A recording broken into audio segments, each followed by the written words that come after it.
FM. This is Upgrade, episode 519 for July 1st, 2024. Today's show is brought to you by ExpressVPN and Factor. My name is Mike Hurley. It is the Summer of Fun, and I'm joined by Jason Snell. Hi, Jason. Hi, Mike. Happy July. Happy July to you, too. Yeah, we're deep into the Summer of Fun now. I feel like we really got it. We don't get to see what we're wearing because we don't have video on during the recording of this, but we do record the video and then post it. Yes. I'm wearing my Summer of Fun t-shirt today. How are you? Dongletown. OG Dongletown. Orange Dongletown t-shirt today. Beauty. All right. I like it that we often wear Upgrade I t-shirts always during wear the recording Upgrade of t-shirts on Mondays. That's Unless nice. I've had like a meeting or something and I'm wearing something a little nicer, I'll always Yeah. wear an Upgrade t-shirt on Mondays. I mean, what's nicer than an Upgrade t-shirt? But I Good get point. your. You have to understand the context of it. We pre-recorded something for a future episode on Yes. Friday, and that we did with video on for reasons that we'll get into. Later. We have some special guests coming up. Yep. But when the video popped up, we revealed that Mike and I were both wearing our Upgrade Colors R t-shirts. Yep. So that was hilarious. I love it. I have a Snell Talk question for you, Jason. All right. It comes from Yoni, who wants to know, will the 4th of July Lawn Tube Man be making an appearance this year? Okay. I think we need to explain this question. This So is I good- have this a is good Upgrade lore, this one, I think. Yeah, I have a blower and an inflatable tube man. They're called air dancers, I guess. You know, it's like you see them in front of businesses and they wave around and stuff. And I have one that is and then you can buy like it's like a sock that goes on it, and then that's the tube man. So the blower can have different tube men put on it. So at Halloween, I have an orange one, and I put the orange tube man out there, and the trick-or-treaters love it. I could create a whole religion or cult out of children in my neighborhood worshiping the tube man, okay? It is catnip for the kids. And then I have a Santa. So at Christmas time, I will put out the Santa, and I think that's a fun little twist on it. So we talked about the idea that maybe I would get the Uncle Sam or the Eagle, or really probably the American flag tube man. He's kind of got a blue face, and then there's stars below him, and then red and white stripes below that. And I believe when we talked about this, maybe last year or the year before, then I went to the website and saw that it was like $50. And I was like, man, do I really want that? Do I want to? And I just didn't have the enthusiasm to do it. So once again, the answer is no. I will not be doing it because I didn't buy the Uncle Sam. So, why are you so enthused about Santa and Halloween, but not about Uncle Sam? I don't know. I just got the idea that I bought the tube man because I thought it would be fun. Yes. And obviously. Jamie and I had talked for years about getting a tube man, much to the consternation of Lauren. But Jamie and I were like, oh, we could get a tube man. And I thought, yes, we could. We could. The danger of talking to me, if you're in my family, about something that seems ridiculous, but you all share a laugh about it, is that in the background I'm thinking, I could actually do that. We could actually do that. That's ha ha ha. Yeah, wouldn't it be funny if we got a tube man? I could buy a tube man. So yeah, I don't know. I'm often we are not here on the 4th of July, and we are this year, and I could have gotten it, and I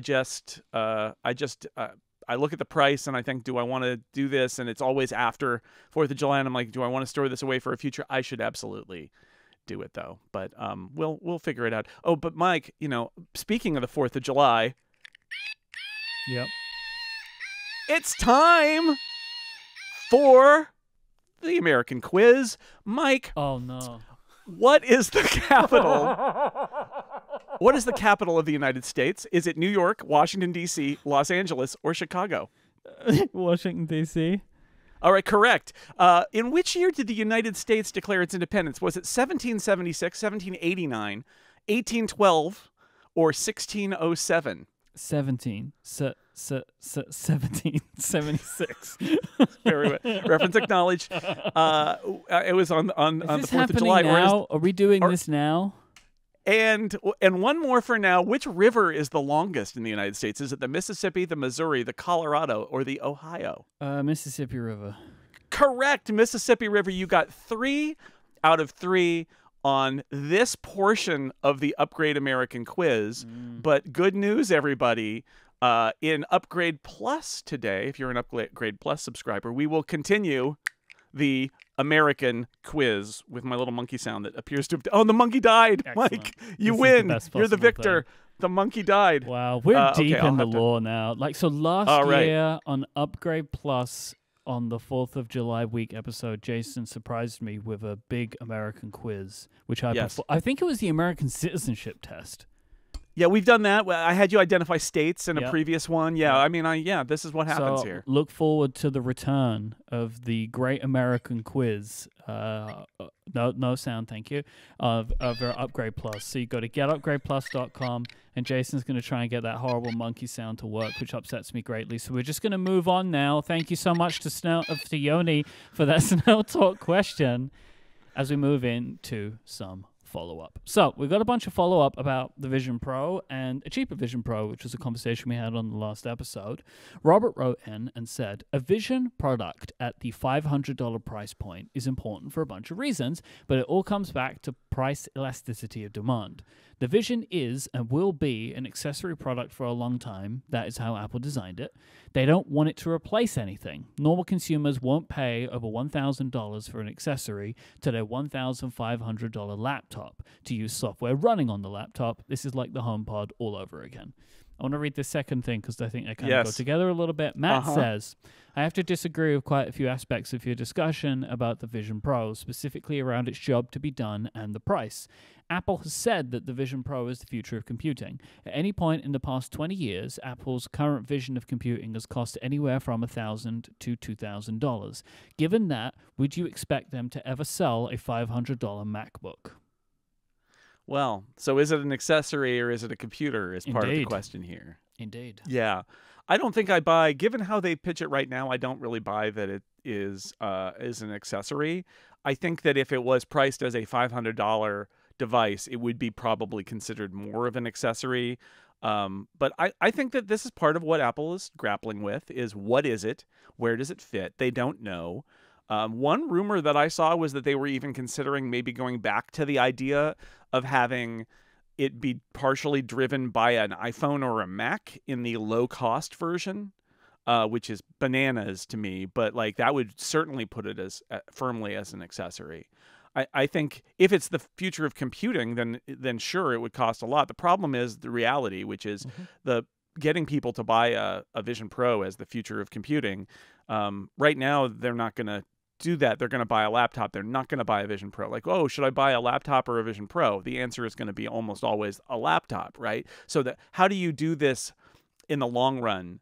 How do you make this product something that has room to evolve over time and become whatever it needs to be? And I think one thing, what we were talking about last time is they need more users. They need this thing to have more activity in it. Otherwise, it will be hard for it to grow. So one of the reasons you build a cheaper product is because the lower that price is, the more people you'll get on board with it.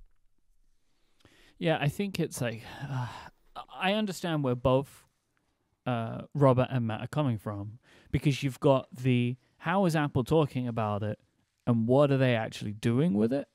And those are actually different things. I think realistically, Vision Pro will be the future of computing in the way that the iPad was.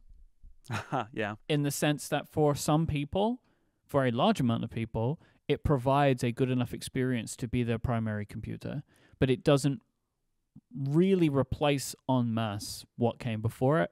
And I think the Vision Pro will be a similar thing.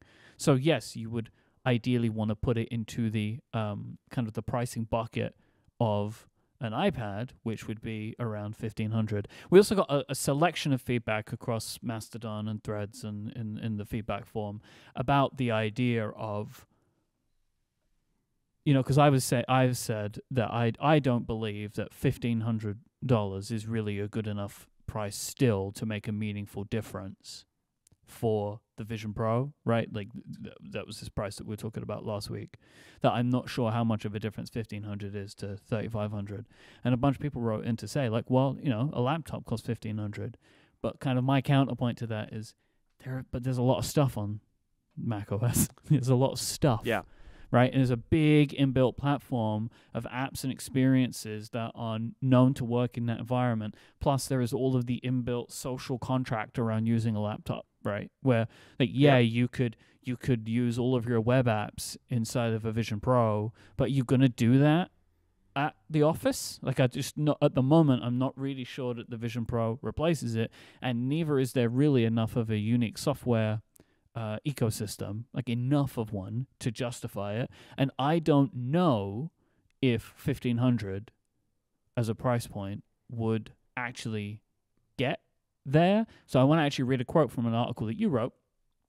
Kind of, I think, informed by the conversation we had last week, where you said, absolutely, Apple needs to invest more in getting developers to build their apps on Vision OS, and since the size of the near-term market opportunity sure won't, some other inducement, like maybe even money, might be a good idea. It's like, that's, I think, the thing of there needs to be more apps, and I don't know if a $1,500 Vision Pro is going to excite enough developers more than the $3,500 Vision Pro.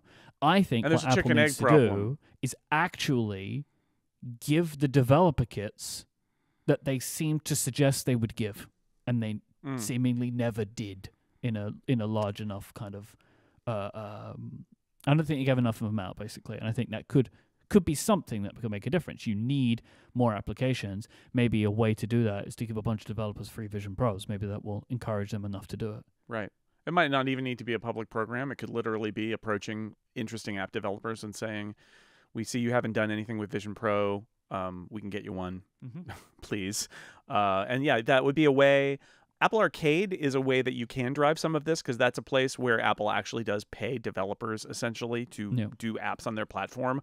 I wonder, though, if there should be some more, maybe even behind the scenes deals made to induce other developers to actually make apps for the platform. And the idea here, and productivity apps, entertainment apps, the idea here really is that have this a few months into Vision Pro, it seems like the biggest challenge with Vision Pro is content, is, like you said, you need things on it. And the chicken egg problem is, for $1,500 as a user, I'll buy it for $1,500 maybe more readily than I'd buy it for $3,500. I mean, certainly that's the case, but you're still also coming up against what's on it. And so when we talk about Apple not doing much immersive video, and that there not being a lot of 3D video on there, and that there are not a lot of apps on there, and that even like apps, a lot of Apple's apps aren't on there, which is part of the problem here. But there's a broader problem too. If you're going to lean in on spatial computing, you really need apps to be there. If you're going to talk about entertainment, which they have talked about some, I think it's the best thing on it, they need more content there. And the other piece of this is they also need better game content, because that's content. Again, Apple and gaming, I know it's a complicated thing, but I'll tell you, the one thing that has sold VR headsets to people is games. Traditionally in this market, right? It emerged from games. And Apple, I think for some understandable reasons, when they launched the Vision Pro, they're like basically saying, no, we're not. Famously in their demo, or in their video when they introduced it, they said, look, here is an iPad game being played with a handheld controller in Vision Pro. That was their game story. And there are some games on the platform, but the problem is there's a whole class of games that was traditionally the best games for other VR headsets that are not on the platform. And again, I'm not saying, I understand why Apple released the Vision Pro with just hand tracking, and every other VR headset comes with handheld controllers, right? Or I don't know about every other. The Quest certainly does, right? Handheld controllers have a lot of advantages. There's precision. You don't even need to see your hands, because they have their own tracking in them. So it's very precise about where your hands are, and your hands are on controller buttons that you can use, and there's haptic feedback so that you get responses to what you do in space. And I understand why Apple didn't do that, because they're like, no, we have really great hand tracking, and they do. And I think as it was, somebody suggested to me last week, a little bit like forcing the original Mac out without arrow keys, because it was like, we want you to use the mouse. I think Apple wanted to say, this is not just a game platform, because at $3,500, it doesn't make sense as a game platform. And we're really proud of our hand tracking, and it's good for productivity. And every time I put on the Vision Pro, I still am so grateful that I don't have to do the thing I do with the Quest, where I have to not just put on the headset, but get the controllers and put them nearby and then pick them up and make sure they've got their batteries in them. And then I'm good to go. In the Vision Pro, I just put it on and then I can run the whole thing. And I know that the hand tracking has gotten better on the Quest. Quest 3's hand tracking is fine. It's not as good as Apple's. But the problem is that they're missing all of the titles, all of the software that could get ported to Vision Pro and be good, because they have decided to not either build optional hand controllers or build an API so that third parties can build hand controllers. And what I'm saying is I understand why Apple wanted to go out the door without them, but it would be a really quick win for the platform if there was an API or there were Apple hand controllers as an option, so that you could bring a load of cool, fun, interesting games into the store. The ones that have been brought over, like the simulators, the job simulator and all that, are kind of wonky. The what was it? The Fruit Ninja one that they did, I think it's terrible. Like, I just can't do it. And I am coming from somebody who's used a Quest, and I know how good this should be, and it's not. And it's because, as good as Apple's hand tracking is, it's missing a bunch of things that make these games really good in terms of precision input from your movements and from pressing things, as well as having the haptics there. So this is one of those things where it's like Apple got a little. I understand why Apple's proud of its hand tracking, but it can't be dogmatic.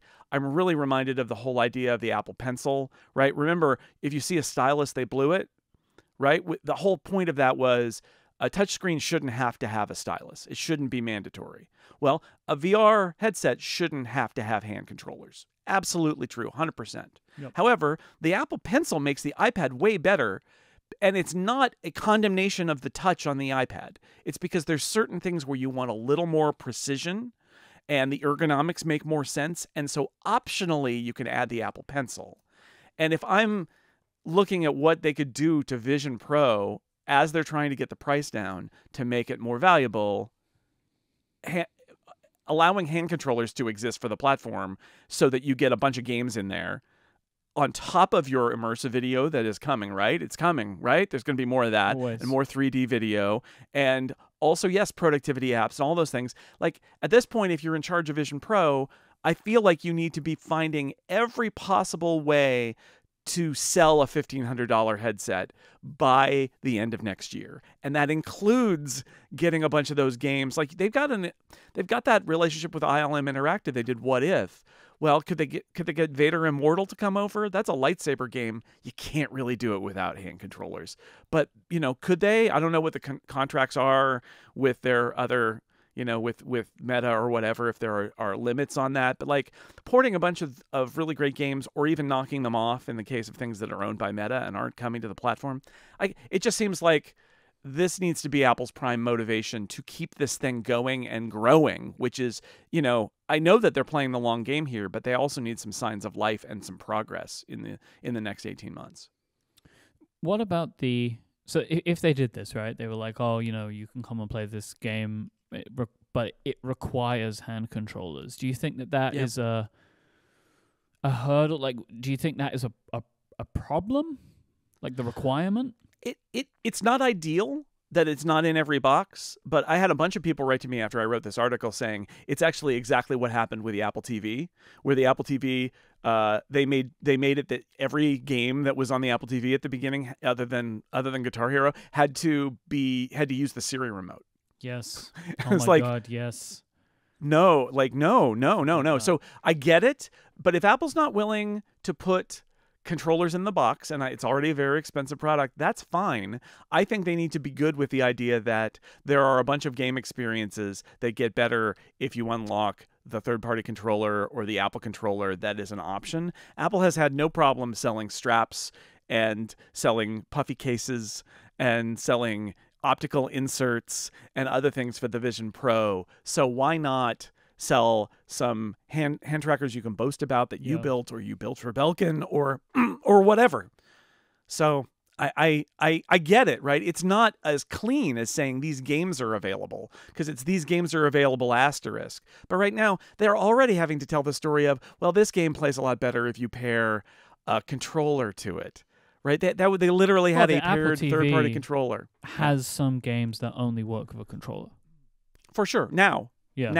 Currently. Now. Like you but they have had to get over like a proper controller, right? So like there just isn't anything else. It's like you need an Xbox controller or a PlayStation controller or whatever to play like one of the NBA basketball games that they have in Apple Arcade or something like that. Right. So now, if they want to get creative and have it be 2 Pencil Pros that you hold in your hands, and they have haptic and they have position, like, okay, we could talk about that. But I feel like they got to do something. And this is just, again, I'm not saying, oh no, the Apple Pencil or the Vision Pro is doomed without hand controllers. That's not quite what I'm saying. I'm saying for momentum to be built with the Vision Pro, I think at this point, as you're going toward a $1,500, $1,000, whatever it is, lower cost version, you just gotta turn over the couch cushions and like look in there for anything that will motivate people to come to the platform.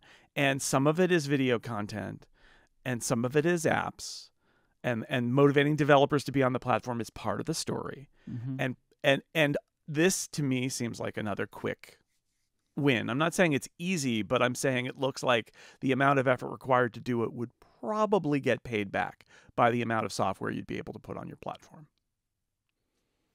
The Vision Pro is now available to buy in China, Hong Kong, Japan, and Singapore.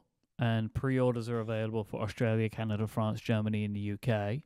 So a lot of people pointing this out on Threads and Mastodon, that in the photos that Apple put in their newsroom piece for the Asian launches, all of the people using the devices were using the dual loop band, not the solo loop band, for their demos. Mark Gurman has confirmed that this is actually an official change for comfort reasons with Apple Retail, that by and large, customers prefer, comfort-wise, the dual loop band rather than the solo loop band. Mark Gurman has also shared that Apple has changed the demo experience worldwide with this release. You can now, if you go in for a demo, rather than looking at stock photos or videos on the Vision Pro, you can send your own photos or videos to the device to look at those, so you can get a more personal experience. And additionally, the retail employees are being told that if a user wants to spend more time with a specific part of the experience, they're being given more freedom to do so, to kind of go deep on, as they're calling it, on a particular app or part of VisionOS. So they're trying to do more, it seems. Yeah, this goes back to our conversation about the ways that Apple Retail is adapting to selling the Vision Pro, right? Because we talked about how there was a perception that the hand demo took too long, and they got, again, I go back to the inception of this product. Clearly, there were a bunch of, points, philosophical points that became kind of tent poles of this product, and the screen that faces out is one of them. Oh, we don't want to, lose connection with this product, so we're going to put eyes on the front of it and all of that. One of them was, we're going to have a very particular way that we introduce this to people in retail stores, and we're going to have a whole script, and we're going to get everybody trained. And now they're reacting to it where, as we talked about a few weeks ago, they have shortened it up because they want to just like get it on everybody's head, because once you see it, you can be blown away by it. And so it's interesting for this report that also we will, find a way for you to see your photos and videos and be blown away by that, which is pretty great. So they're learning, right? They're learning. Yep. But when we talk about some of the technical stuff, when we talk about lack of hand controller option, or some of the other things they're doing, or trying to take things off of it, like that front face display, presumably to make a cheaper version, I think it's all the same, which is there were some very strong held beliefs about this product that I would say don't necessarily make sense, but I understand how they probably emerged from an ongoing internal conversation. And I don't want to be so reductive as to say there were a bunch of people who were like, as reports would suggest, Johnny Ive saying sort of like, very highfalutin things about, oh, we don't want to cut people off, and they really need to understand it. And that's part of Apple's personality, is being that kind of like controlling and visionary and not necessarily as realistic as maybe they should be. And then, and then reality hits. And so it's good to see Apple adapting and saying, oh yeah, maybe they should see their own photos, and maybe we can't do the full 30 minutes. And also, maybe if they want to go a little longer, I mean, do you have 10 other people waiting to use the Vision Pro? Maybe let them play around a little bit longer if you're closing the sale here. So that all... I think the longer somebody uses sign. A Vision Pro, the more likely they are to buy one. 100%. 100% true. Yeah. I've been using mine more since the 2.0 beta came out. Yeah. I've written a bunch of articles on it. Yep. And well, like every time I... Like when you're in it. Yeah, I suppose. Yeah. And like you, I also find very much like once I'm in there, I kind of want to stay in there. So I'm like, what else can I do while I'm in here? Yeah, I like play around, like, go to the App Store and stuff. I'm excited that now the UK is coming online soon. I'll be able to actually use my iCloud account, which will be great. Well, my App Store account, I should say. I also ordered a second solo band so I can do the solo top thing that everybody You're gonna do solo does. top? All right. It's good. I really like it. For those who don't know, there's a little 3D printed adapter you can buy on like Etsy or whatever, and you put another one of those adjustable solo bands on the top. So you're creating a dual strap out of two of the adjustable bands. A bunch of us have done that, and it's really nice. I understand why Apple didn't want to do it, because it probably costs a lot of money, and I'm guessing that number one thing that will be the case in the lower priced Vision Pro next year will be they'll just use the cheap dual band. I mean, the cheap dual band seems to... Yeah, and that's another case where I think that 3D knitted band was very kind of over-engineered and very precious and beautiful, and then people use it and they're like, I need something more, and they're like, all right, we made this dual strap thing for you, and then you'll have to buy a nice strap. There are some weird ways they could get the price down, right? It could be like, all right, this is the starting price. It includes one band and no battery. You can plug it in, right, and keep to power, or you can buy a battery if you want to be mobile with it. There is a bunch of weird ways they could get that starting price down, but it would degrade the experience. But that might be what they need to do if they want to kind of get that price down. Get more people out there. This episode is brought to you by ExpressVPN. Going online without ExpressVPN could be a little like leaving your laptop unattended while you're going and buying something at a coffee shop. Most of the time, you'll be fine. You could see it out of the corner of your eye, but would you take the risk? You'd ask someone to look after it, or you grab it for yourself. When you connect to unencrypted networks, and for me, this is mostly in hotels, but it could be in airports and places like that, your data isn't fully secure. Someone on the same network could gain access to your information. This could be anything that you're searching. This could be personal information of your own, stuff that you don't want in someone else's hands. And ExpressVPN can stop this by creating a secure, encrypted tunnel between your device and the internet. There are tons of reasons to choose ExpressVPN over other VPN options. It's incredibly secure. It would take someone with a supercomputer over 1 billion years to get past ExpressVPN's encryption. Now, I don't know about you. That's a long time.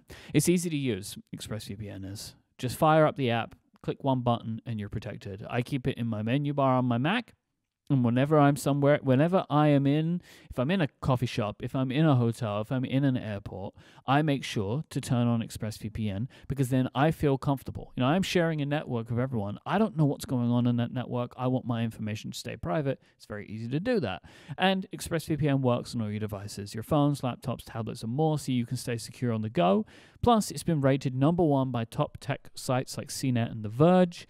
Another thing that I love about ExpressVPN, especially when I'm traveling, is I'm able to connect to my ExpressVPN and route the traffic back through one of their servers in the UK, so I can still get access to all of the content and the streaming services that I would have when I'm home. It's really convenient.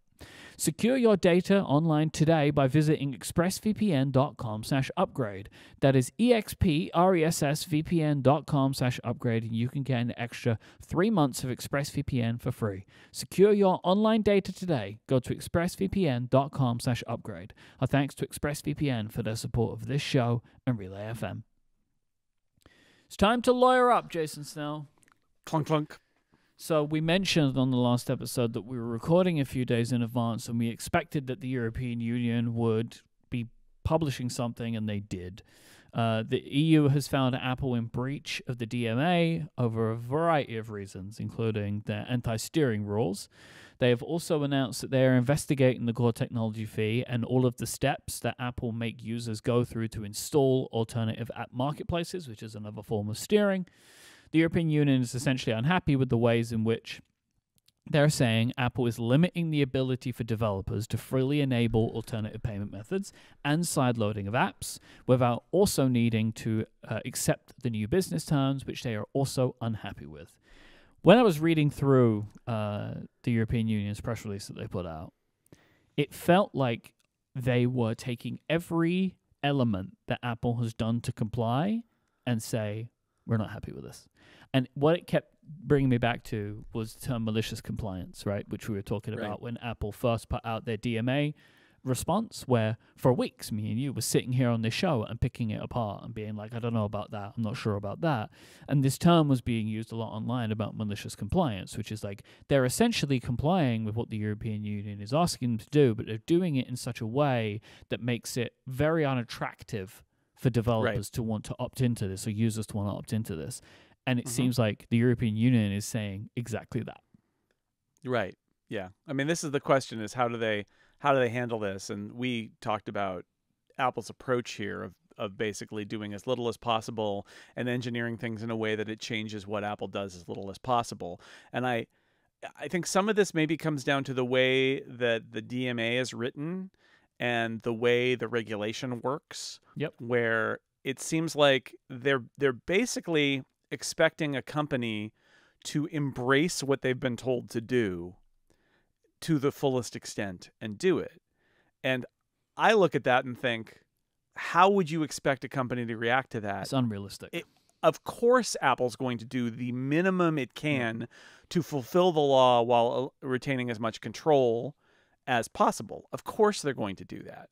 And so you need a system where there's a little more clarity and they come to some agreement on it. And that's not the system that's happening with Apple in the EU, where they've come to any agreement on anything. It's more like Apple will try to slide something through and then see what gets flagged. And then we go from there, and everybody figures out what the next steps are. And there's, somewhat of a lack of clarity. And then there's also Apple just trying to pick apart, right? Again, Apple's not interested in the spirit of the law. And I think that the European Commission is interested in the spirit of the law. Apple's not. Apple's like, look, you said to do this thing. You didn't say we couldn't add a core technology fee, so we're going to do that. And that is the challenge in regulating them, is you need to, if you're a regulator, you need to be able to point to the language in your document and make your rulings about policy and say, no, this is you missed the point here. And if they are able to do that, then Apple will have to change its ways. But like this is why this is so messy, is that Apple's not going to go along with it. And I know all of us can say, look, Apple, this could all have been avoided if you had just behaved in a different way. I think Apple's approach is, no, why should we? Mm-hmm. We're just going to keep fighting it. And I think it's different in some place like China, where Apple also complies with regulations. But I think that Apple is told what is required in China, and it's very clear. Yeah. And also China is an authoritarian state where you can't really appeal to the public in the way that you maybe could in Europe and hope that they make changes. Like, it's a different system. But here, in this case, Apple's looking at the EC and the DMA and saying, well, this is how we're going to play it. And I think it's up to the EC to provide more clarity about what they want Apple to do, because right now we're in this weird game where they're sort of like winking and making hand signals, and Apple's like, okay, I'm not going to, Apple doesn't want to give away anything it isn't forced to, essentially. I don't begrudge in this scenario Apple attempting to do what they're attempting to do, right? Which is be legal, but within the ways that protect them the most. But if you're going to do that, you're opening yourself up to a lot of criticism, which I'm also very happy to give, right? Right. Really. And the danger that you will be ultimately forced to do more than you would have Yes. been Where if you would have had you to would do have to come to satisfy this them. in good faith, you Yeah. may have been able to make some concessions. Where if you come to this in what is considered bad faith, you may be forced to do things that you Right. didn't want to do. Which actually, this just goes back to what we've been saying on the show for years, where maybe if Apple would have made concessions earlier on, they wouldn't be in this place anyway, right? Before Right. the DMA may never have existed if Apple were maybe different about the way that they run the App Store, but they wanted to do things the way that they wanted to do. And I have a statement here that was given to 9to5Mac from Apple where they say they are confident our plan complies with the law and estimate more than 99% of developers would pay the same or less in fees to Apple under the new business terms. So basically, there's to kind of maybe wrap this part up, I don't know, but there is two things going on here, which is one, the EU Commission has had their preliminary findings where they're unhappy with steering, and they're now opening another investigation, which includes the CTF, which includes eligibility requirements for developers, like the membership of good standing wording they're unhappy with, and also how complicated it is to download an alternative app marketplace, where what they have found them in breach for is the business terms, which kind of restrict developers, like you can only opt into this and it completely changes everything. The way that alternative payment methods have all the scare sheets, they're unhappy with those, and also some in-app purchase fee stuff. So it's a lot, honestly. Like, this is what I mean when you actually read through it, which again, I will credit that I said this last time, I'll say it again, the European Union's press releases are very readable in a way that I wouldn't have expected from a government body. Like, you can just read them and they're very clear. They're essentially unhappy with every single part of it. So this continues. This will continue to go on for a long time. EU competition regulator Margaret Vestager has said that Apple's decision to withhold Apple Intelligence in the European Union is a stunning, open declaration of their anti-competitive behavior. I want to read the full quote that she gave. Yes. I find that very interesting that they say we will now deploy AI where we're not obliged to enable competition. I think that this is the most stunning, open declaration that they know 100% that this is another way of disabling competition where they have a stronghold already. Mm-hmm. So this is not dissimilar to, I think, our initial take on this news that came out during last episode, right? When we were recording, this news dropped, and that there was, I think, as I will speak for myself, had the take of like, oh, this is like another card they can play to maybe try and drum up support amongst European users to be in opposition to the DMA. And I've been reflecting since last week's episode, and my opinions have changed slightly. Like, I kind of now hold two opinions about this, where I still think that Apple are using these features as a way to maybe try and get a leg up on Europe. However, I think I can see more of some legitimate concern from them about any new feature, big new feature that includes data of any kind or any kind of system, like an ecosystem play. They need to be very hesitant about bringing those features into any country that wants to attack their interoperability. Like, without confirmation from the European Union, how does Apple know if Apple Intelligence will comply with what the DMA wants? And if the DMA would require them to change it in some way, would that be an issue for their privacy part of like secure the private cloud stuff? Like, because at the core, the DMA is going after Apple's interoperability. Like, that's what they want to break. But so does the Department of Justice, right? We've got to remember that case still like floating out there. Their whole thing is wanting to break up Apple's interoperability, even with like the Apple Watch and stuff. So I don't know. Basically, like, I think Apple's taken advantage of this for where they can, but I can see a scenario in which they do not feel inclined to mess with this legally, especially considering like they're on the cutting edge, the bleeding edge of Apple Intelligence. Like, any more work they need to do to get Apple Intelligence out the door than they thought they would is going to be a problem for them. So maybe they're just going to hold it off in the places where they're not sure if they can launch it. So that's kind of my thoughts and reflection. I don't know what you think now with a week and a bit.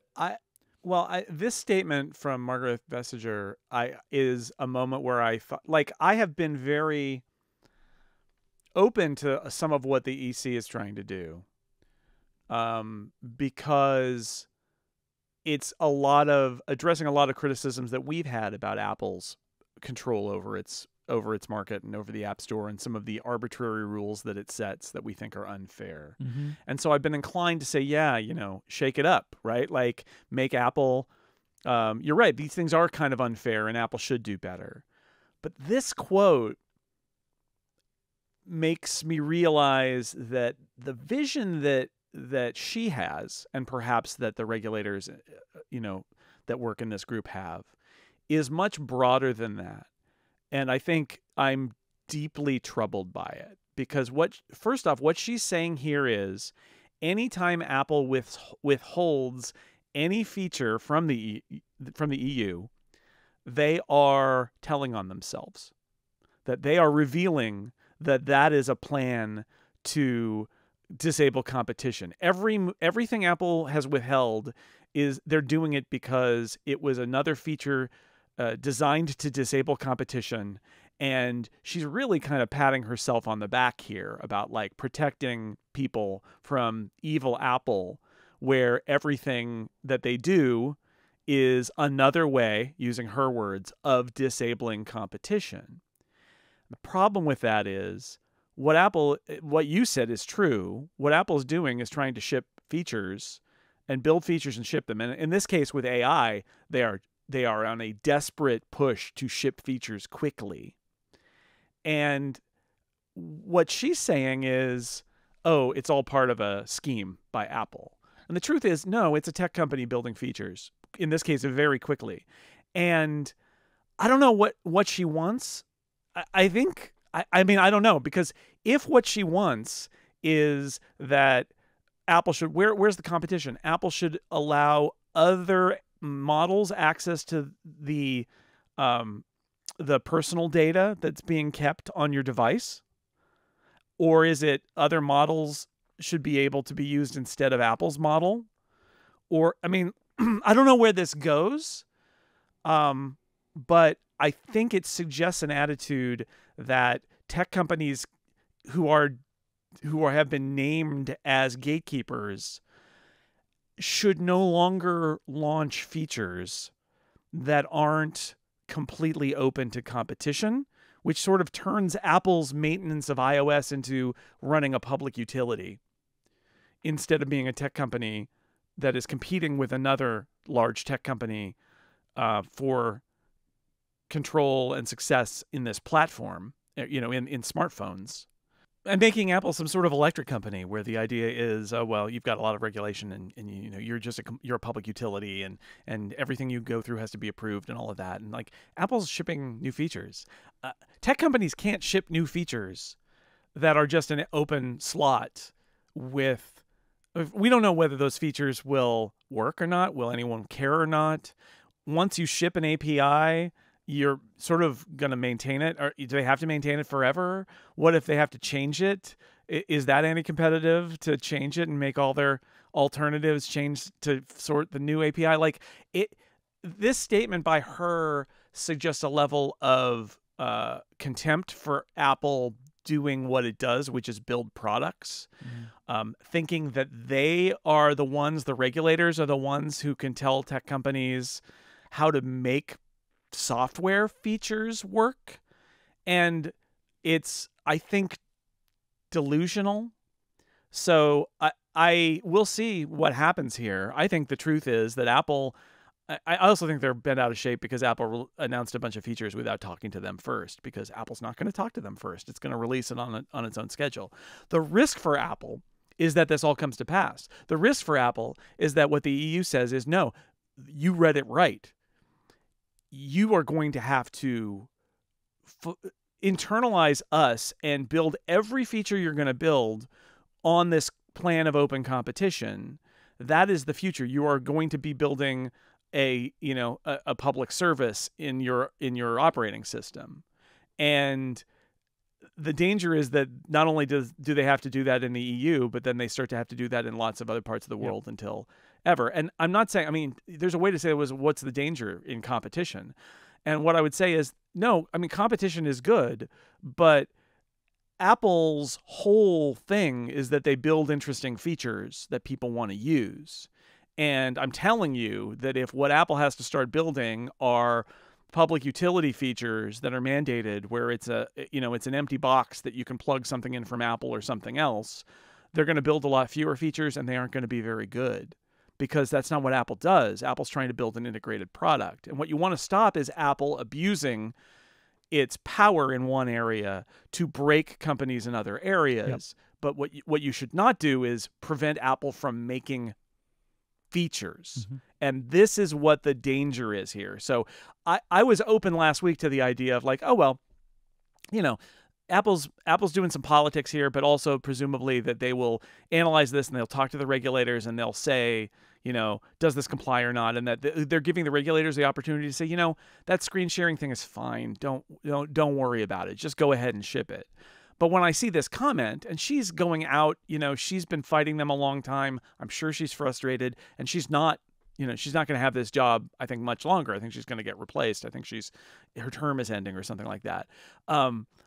But I do not like the way that she phrases this, because it comes across as, I'm not here to help people who are being troubled by Apple's policies. This is more like, oh, everything Apple does is out to get you. And again, it's politics, it's rhetoric, but it very much makes me look at what they're doing more negatively than I have before.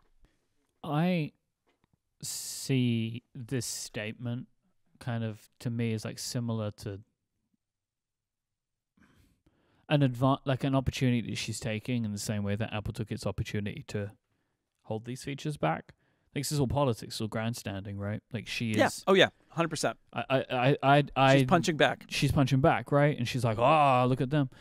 But I find that, there is a possibility in the statement that she's making where what she's kind of drawing to is that she believes Apple have a duty to release these AI features in the EU. And I am uncomfortable with the idea of a company being compelled to do something from a government, right? In that way, where like they can say, if you want to have this feature here, you must comply with our laws, is very different to, you should do that. You got to do that. You know what I mean? Like, I think there is a fine line there. That's why it's so interesting, and the way that Apple did this, I think it's why it's impossible to say, oh, Apple just did this for technical reasons. This is an important moment, because everything up to now has been existing Apple features, existing Apple policy. This is the first true post-DMA feature drop. Yep. And Apple is making it clear that given the DMA, they either need to build all their features to be DMA compliant, and everybody in the world is going to get that feature the same way, which is what Europe wants, I think. I think that's what the EC wants.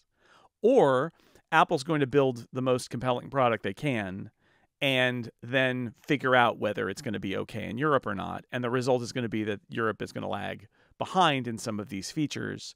Now, to be fair, this is U.S. English only, and Apple doesn't ship a lot of things in There's a lot so of EU much countries. Stuff that and, I mean, they don't do, right? Yeah, exactly. Like Apple so this TV is still not even available in certain countries. Yeah.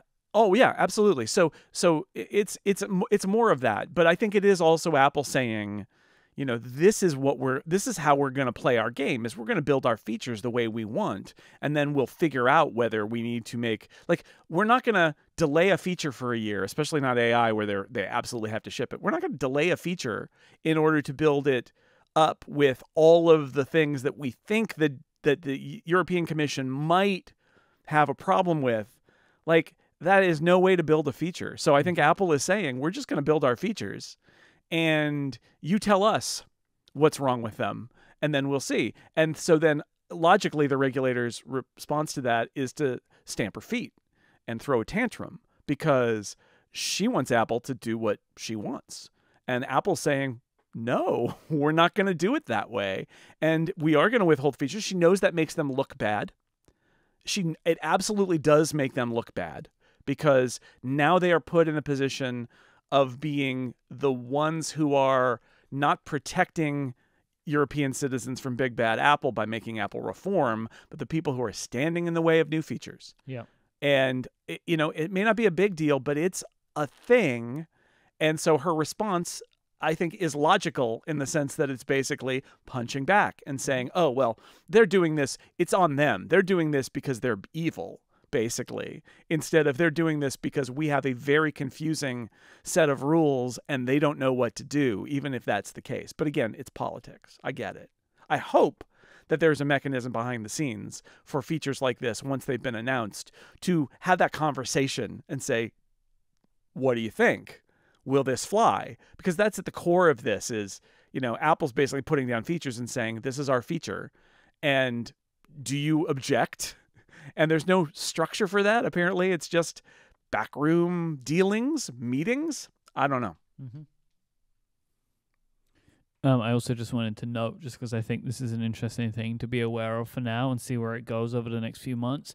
Epic have submitted the Epic Game Store app marketplace and Fortnite to Apple for notarization. So they have said publicly they've done that, and they're saying they're planning to launch both within the coming months in the EU. We'll see what happens. We'll see, right? Because this is the shame of what has happened with those emulators. Is for years now, Apple has been notarizing Mac apps in a way that people were worried was going to be a de facto App Store approval for all Mac apps. Yep. And they never did it. And when they brought it to iOS, they said in the EU, they said, well, it's going to be a little more stringent. Okay. But now everybody looks at notarization and says, is Apple going to play favorites? Is Apple going to enforce App Store rules outside the App Store? Sure seems like some of that is going on with the emulators. So how do they feel about Epic, which they hate, right? So we'll see. Well, I mean, could be I would say the whole reason all of this is happening in the first place, right? Is this. Yeah, right? Yeah. Right, but all eyes are on them, and there is legal history between them, and they are in the 1%, not the 99% of that Apple statement, right? About 99% of people won't care, and then there's the 1%. And like Epic Games is a large portion of that percent. So yeah, we'll see what happens. They may not be able to mess with them because it would be such a thing, but I've been surprised by Apple's behavior before. Yeah, exactly. This episode is brought to you by Factor. Warmer, sunnier days are calling. Fuel up for them with Factor's no prep, no mess meals. You can meet your wellness goals in time for summer thanks to the menu of chef-crafted meals that Factor have available with options like Calorie Smart, Protein Plus, and Keto. Factor's fresh, never frozen meals are dietitian approved and ready to eat in just 2 minutes. So no matter how busy you are, you'll always have time to enjoy nutritious, great tasting meals. Make today the day you kickstart a new, healthy routine. There is so much to love about Factor. With 35 different meals and more than 60 add-ons to choose from every week, you're always going to find new flavors to explore.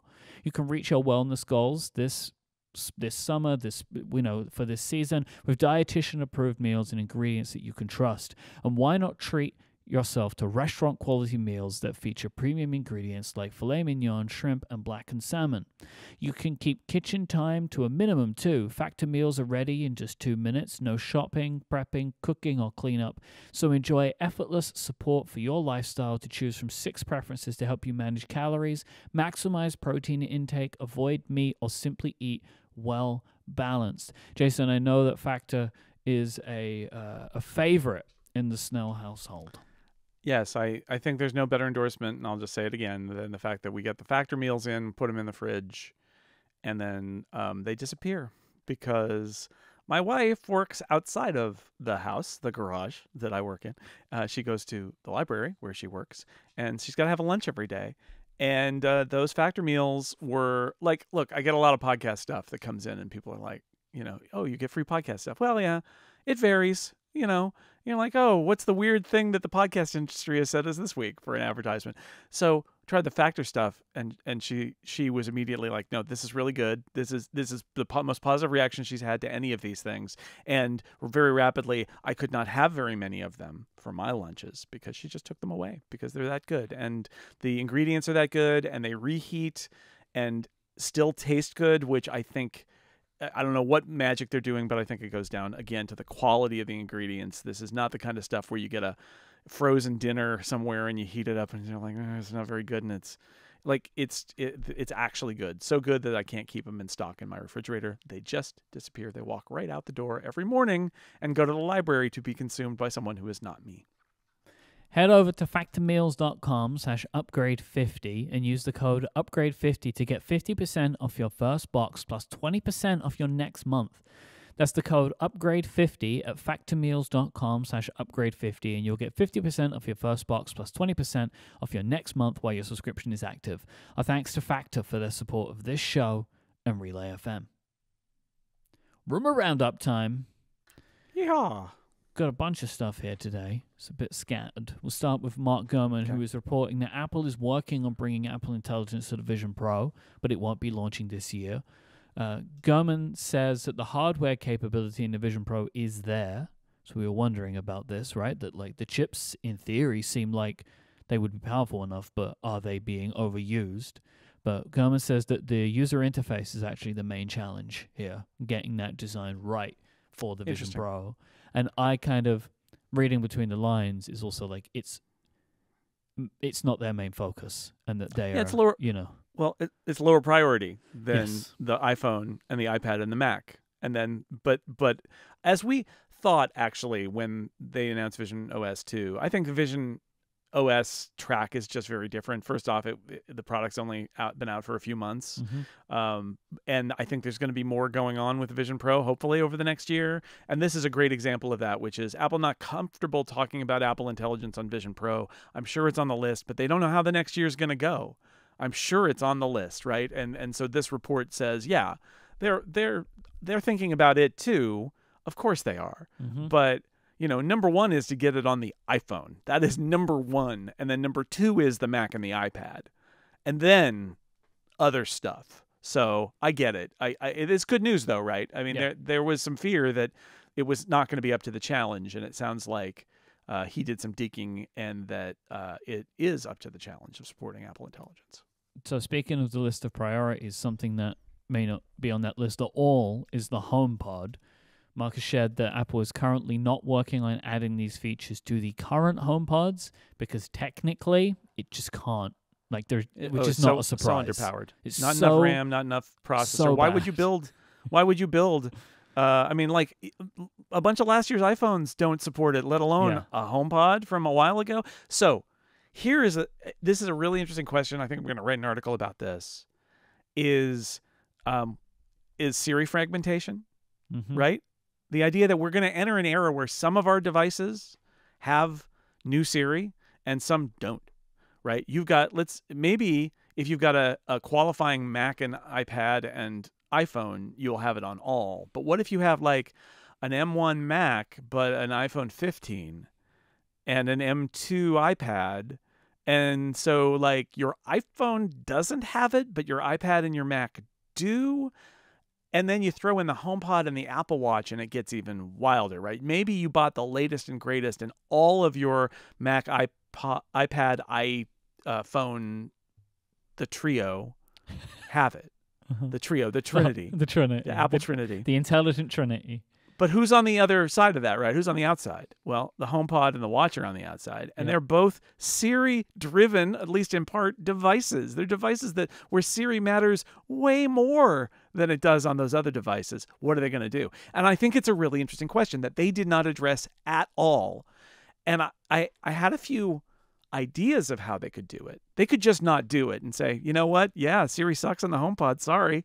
stay tuned for 4 years from now when we do something there. 16 gigabytes of RAM in a HomePod. Well, it feels like it's not going to happen, right? And the Apple Yes. Watch is not going to have a chip. It's not going to be able to have a chip that's capable of doing that level of on-device. So here's my theory, or there are a couple of them. There, the concept with the HomePod of personal requests.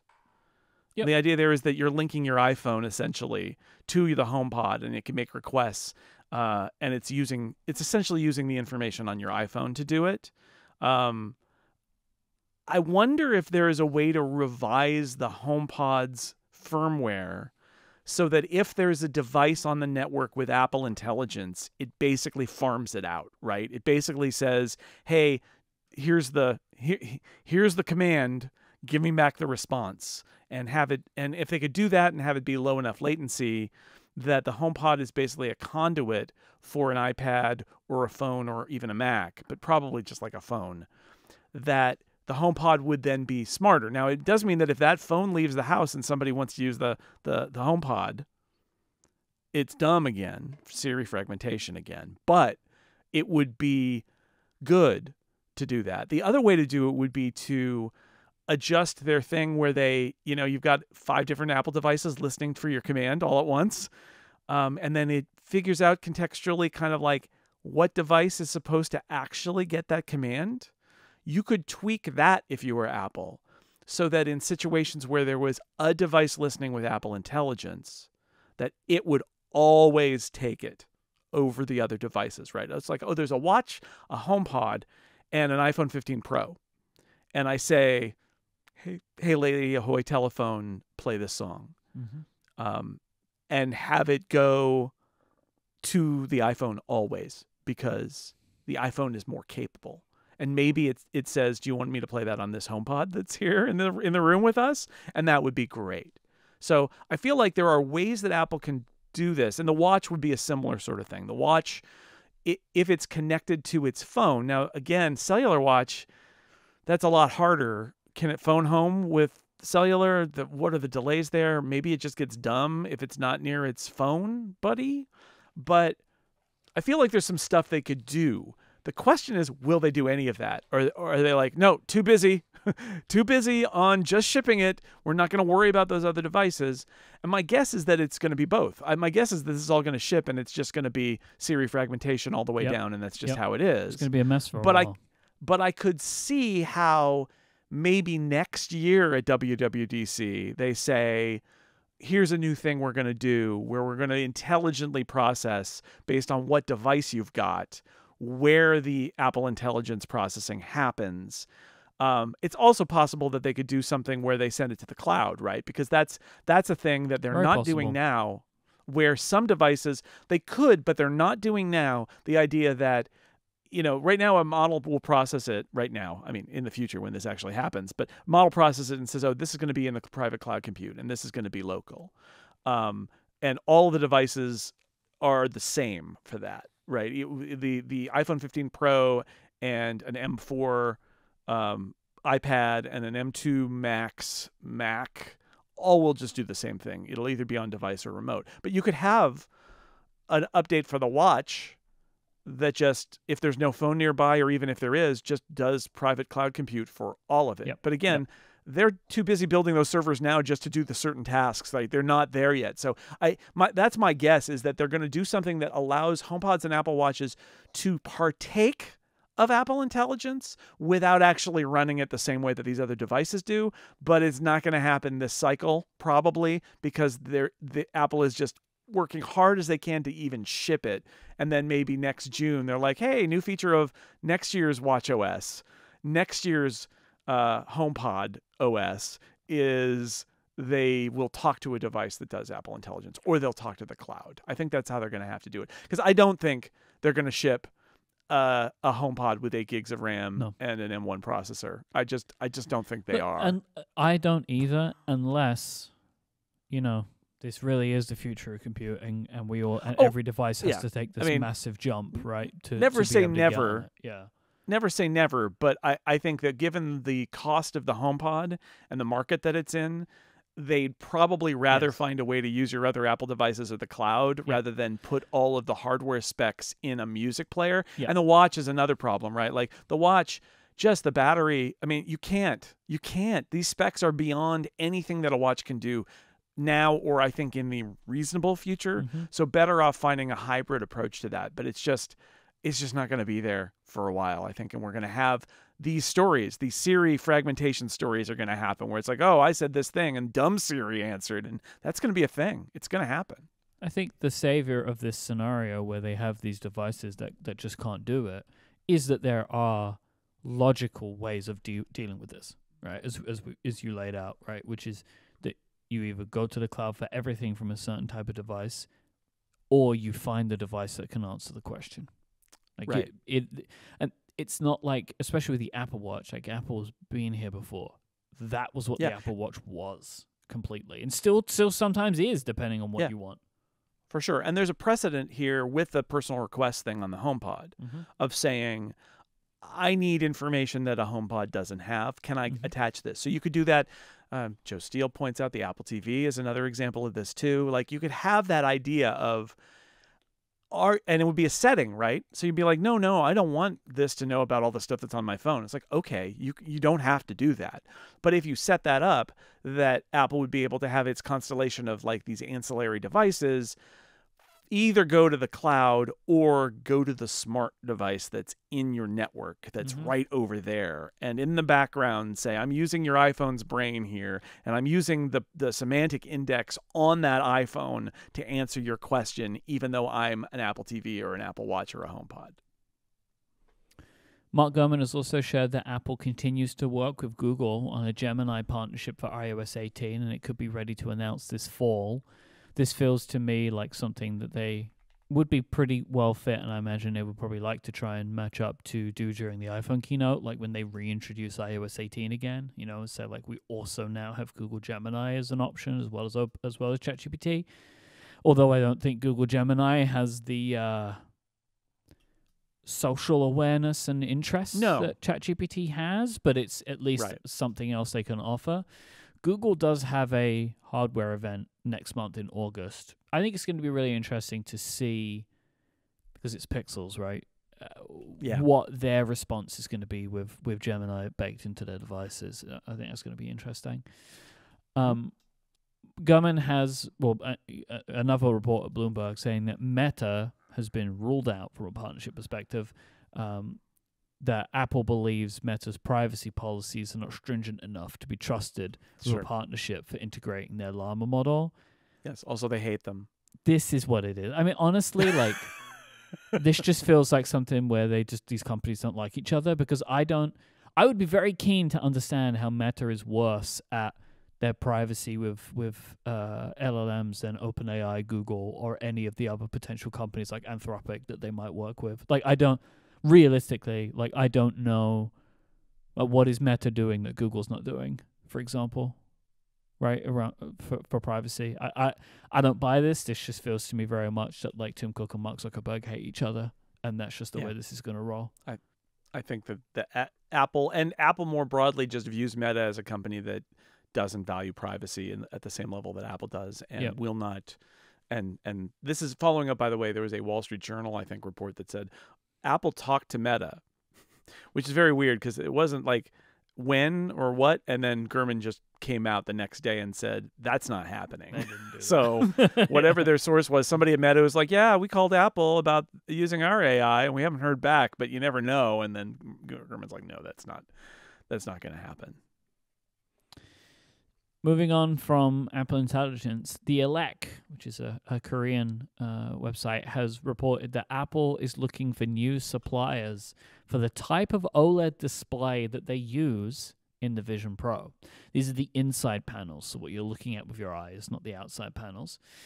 These screens are interesting because they have Apple Silicon chips on the reverse side of them. I think the M2 chip is on one eye and the R1 chip is on the other eye. And that is helpful for latency and stuff like that. As long-time listeners of the show will know, Sony is currently producing the panels in the Vision Pro, but it has long been said that they have a production limit of like 900,000 screens, which is like 450,000 sets of screens per year, with a lack of expansion opportunities. Apple has apparently contacted both LG and Samsung's display divisions with a view to create some new panels, but they have differing specs to what's in the Vision Pro. Essentially larger, quite a bit larger, but at a lower resolution. So the current panels in the Vision Pro have a pixel density of 3,400 ppi. These new panels, it would be 1,700 ppi. So from this, I guess we could assume that they're investigating how to produce a lower cost, lower spec version of the Vision Pro. Yeah, I mean, it's possible that it's a larger panel that they would fit in, so that and use optical things to make it further away, smaller so in your field out. of view. I mean, who knows, right? Because pixel density doesn't say. It could be a larger thing. If it's also possible that this is make us a cheaper thing that we can ship in volume and put in a $1,500 thing, right? Because one of the biggest costs, as far as we can tell, of the Vision Pro in terms of hardware are those displays. So a clear way to make a more affordable product is to use a more affordable pair of panels on the inside. But this comes back to, how does it look, and is it good enough for Apple's standards? Because if you are a company making an item and another company will buy every single one that you make, you can charge them a lot of money for that part, right? Like, the power lies with Sony in this scenario. Like, if Apple's buying all of the panels that Sony can make and they're hard to make, Sony's going to make them expensive, right? Because, why wouldn't you do that? So interesting. Yeah, as you said, I don't know. At first glance, I'd assumed maybe this is for a cheaper version, but maybe it actually could just be for all of them, and they're able to, even though it's a different spec, would be able to produce a similar result. I really don't know, but it's interesting to see them doing this, and it's also interesting to me to see that this thing that we've been talking about for the last year or so, about this production kind of ceiling that they have, hasn't changed at all. But also it could be potentially that, I don't know, maybe Apple can't order more than that amount anyway, so Sony isn't necessarily that inclined, because it's not that the Vision Pro is ever sold out, right? So right. Yeah, so it's interesting to see this, but we'll see what that ends up coming to. And Ming-Chi Kuo is reporting that Apple is working on a new version of AirPods that feature infrared cameras. Kuo says that these cameras are specifically to be used for spatial computing enhancements. I'm going to read a quote here from Ming-Chi Kuo's Medium site. Yep. Because I just need to read this quote because I don't know how to explain this otherwise. So Ming-Chi Kuo says, the new AirPods are expected to be used with Vision Pro and future Apple headsets to enhance the user experience of spatial audio and strengthen the spatial computing ecosystem. For example, when a user is watching a video with Vision Pro and wearing these new AirPods, if a user turns their head looking a specific direction, the sound source in that direction can be emphasized to enhance the spatial audio computing experience. Mm-hmm. Interesting. It does this already. Yeah. It does this already. He's just described spatial audio. Spatial audio. Which exists already on the Vision Pro and on AirPods. Yeah. Already exists. This is... remember, we talk about a lot here on the Upgrade program about consider your source and consider what they know. Ming-Chi Kuo has very good supply chain sources. Supply chains, that's parts, right? So what he knows is that there is an infrared camera part that Apple is considering, is trying out, is using in samples, is talking to a factory about, doing a bulk purchase. Like, the hard, invisible work that comes into assembling a product that ships in volume from Apple. They don't make a lot of those parts. They got to source them. That's why the supply chain leaks. Okay. Mm-hmm. What Ming-Chi Kuo does not have great sources about is why. And maybe people were told something by Apple, but I would be surprised by that. I would think that Apple would say as little as possible about why they're using any part, right? Because that's the secret sauce, is Apple's going to have software and it's going to integrate this and it's going to do amazing things. And then you go to a company that makes a very small infrared camera and you're negotiating and you're asking about the specs and you want samples, what are you going to say? So maybe this is part of that story, or maybe it's an extrapolation by somebody that Ming-Chi Kuo talked to, or maybe it's just Ming-Chi Kuo trying to put this in a context of it could do this. But the actual explanation is literally a feature that already exists. So I think it's really interesting because we've talked a lot about the idea that having Apple devices be able to see when they're in your pocket or when they, or on your wrist and don't have a camera, one way to do that would be to put them in AirPods, although you've got lots of issues there about hair and, but still it's an interesting idea to have some cameras so that your Apple Intelligence iPhone, when you're walking down the street with AirPods in, it can see. And that's probably good for some features that you could imagine where it can actually see the world around you and interpret what you're doing. So I can imagine a whole lot of things, but this doesn't That's interesting. make sense. Because I've been like all day been like, I don't understand what this would be for. But I guess, yeah, if you're not actually taking pictures, but you just need the device to see it, like an infrared camera could do that still, right? Like it can see, and maybe with maybe even see through hair, even maybe, right? See through any of those distractions and just get you a view of the world around you, so that would be another input. It's like when we were talking about the Humane Pin, right? The one thing the Humane Pin had that I thought was very interesting was a camera looking at the world so that it could use that in its interpretation. You could ask it things, right? So that's interesting. That's an interesting idea. You don't need it for spatial audio, though. No, no, I mean, look, all right, let's just imagine for a second that he's correct, right? That it would do this. That's not enough of a reason to put the cameras in the AirPods, right? Like that, even if this was the case, that this enabled better sound with a Vision Pro, that is actually not a good enough reason to put these sensors in AirPods. Maybe you'd put these sensors in the Vision Pro, right? But like you wouldn't put them in, because he also says that these cameras could assist with in-air gesture recognition. Again, sure, but like AirPods are not an essential part of the Vision Pro. Like you don't need them, and so you can't. It wouldn't make any sense to pair them in that way. Right. No, more likely you do gestures like the Vision Pro with other Apple devices, right? Yeah. That's a more likely scenario. Yes. Is that you wear these and then you can put your hand up and go and tap your fingers together and it does something. It pauses the what's playing or something like that. So you don't even need to squeeze your earbuds. That's what it would be for, not Vision Pro. The AirPods are not gonna. You're not gonna put a new sensor in one of your best-selling products that is essential for your least-selling product. It doesn't make sense. No. But so again, take the report for what it is, which is a report from the supply chain that Apple is talking about putting infrared cameras in AirPods. What does that mean? That comes from Ming-Chi Kuo. I believe it. Like I do believe that this is true. Doesn't mean that it will happen, but it probably means that it's far enough along for him to report it, which means that it's they probably got samples and they built samples, and it's probably right, because just sniffing around, Apple probably does a lot of that. So it's further down the road of product development. So I believe that. I believe that Apple is working on this, but for what? I don't believe what he says. Doesn't make sense. No.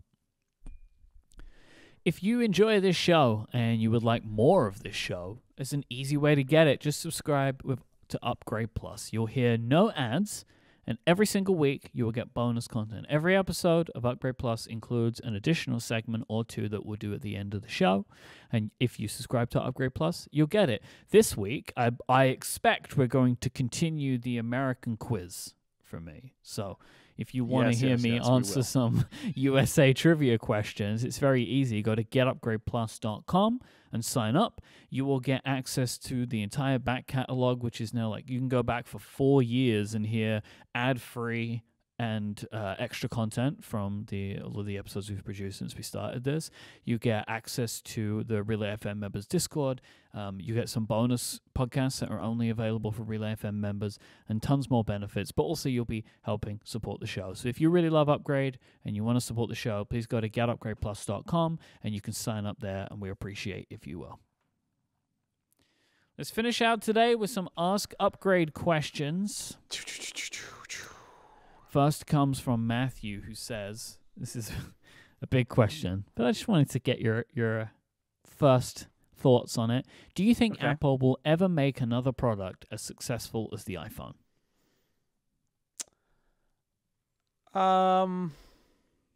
If I have to answer yes or no, I'll say no. I'll say no too. I think the smartphone is a generation-defining product. Mm-hmm. That was the logical kind of like outcome of all of Apple's work with personal computing over the years. And while there are going to be other products, the chances of another tech product being bigger than the smartphone and Apple being a major player at the moment when that happens are low. Not impossible, and I know Apple spends a lot of money so that if all of us just wear computer glasses in 30 years, that they're going to be based on all the work Apple's been doing up to now with Vision Pro. Like, I get it, but I think the chances are that it will be somebody else, and who knows how long that will even be. I don't know about what that product... Everybody wants to know, and everybody likes to imagine that it's just around the corner, but it may be that the smartphone is the thing for a long time. So I can't... When do you get the chance to go from a product category basically not existing to basically, I know not everybody in the world, but a large percentage of people in the world having the product over an incredibly short amount of time? That doesn't happen very often. And it happened with a smartphone. I don't think it's going to happen again for a while. And if it does, what are the chances that Apple is there? Not zero, but I wouldn't bet on it. So I'll give a little spicy take on this. All right. So all right. I also say no.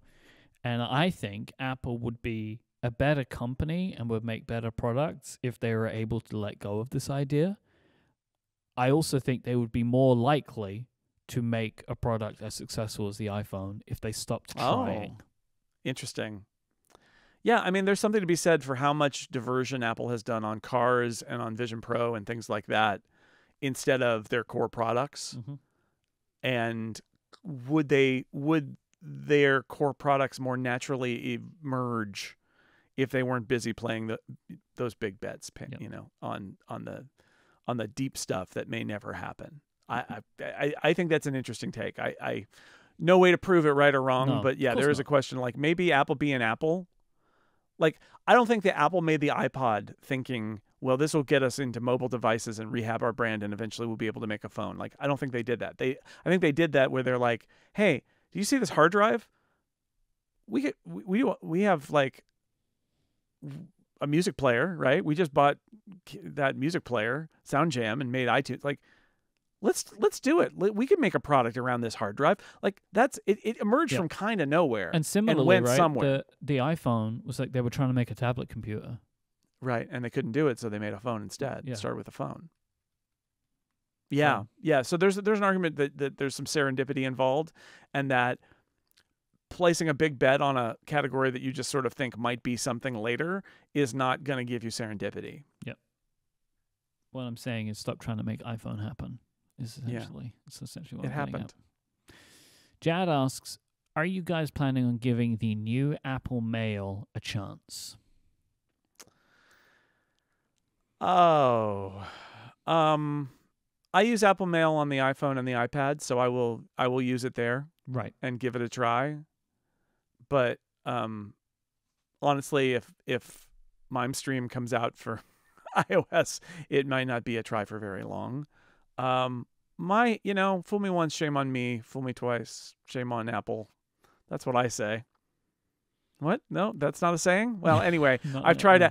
I've tried Apple Mail too many times, and it's failed me too many times, and it frustrates me every time I get a new message and I tap on it and it says, I haven't downloaded the content of the new message yet.